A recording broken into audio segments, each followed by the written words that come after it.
దేవునికి మహిమ కలుగును గాక. దేవుని బిడ్డలందరికీ ఉదయకాల శుభాలండి.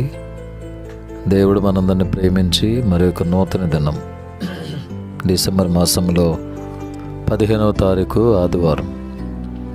ఈ నూతన దినాన్ని బట్టి దేవునికి కృతజ్ఞతాస్తుతులు చెల్లిస్తూ జీవము గల దేవుని వాక్కు అనే కార్యక్రమంలో మరొకసారి మనమందరం ఈ రీతిగా కలుసుకోవడానికి యేసయ్య మనందరికి ఇచ్చిన అవకాశం బట్టి దేవునికి మనమందరం నిండు కృతజ్ఞతాస్తుతులు చెల్లింపభద్రమై ఉన్నాం.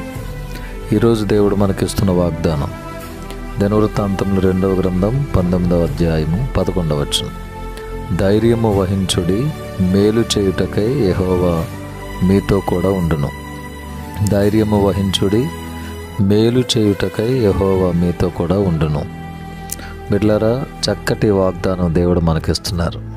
ఈ ఆదివారం ఈ 15వ తారీఖు దేవుడు మనకిస్తున్న చక్కటి వాగ్దానం. ధైర్యం వహించుడి అని దేవుడు చెప్తున్నాడు. ప్రతిదానికి మనము ధైర్యం తెచ్చుకొని ధైర్యం వహించినప్పుడు మేలు చేయడానికి యెహోవా మీతో కూడా ఉన్నాడు అనే విషయాన్ని భక్తుని ద్వారా దేవుడు మనకి తెలియజేస్తూ అభయాన్నిస్తూ ఉన్నారు. ప్రియులారా, సమూయేలు మొదటి గ్రంథంలో 30వ అధ్యాయం 6వ వచనంలో దావీదు తన దేవుడిని యెహోవాను బట్టి ధైర్యము తెచ్చుకొనెను. మరి బాలుడిగా ఉన్నప్పుడు దేవుడు దావీదు గారికి తోడుగా ఉన్నారు. గొప్పగా రాజుగా అభిషేకించారు. దావీదు తన దేవుడైన యెహోవాను బట్టి ధైర్యము తెచ్చుకొనెను.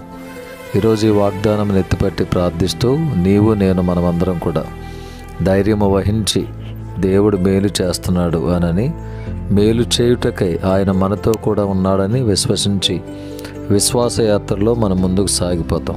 అలాంటి ధైర్యం కలిగిన ఆత్మను, కృపను దేవుడు మనందరికీ సమృద్ధిగా అనుగ్రహించి మేలు చేయుటకై ఆయన మనతో కూడా ఉండునుగాక. ఆమేన్. మా ప్రేమగల తండ్రి, వందనాలు.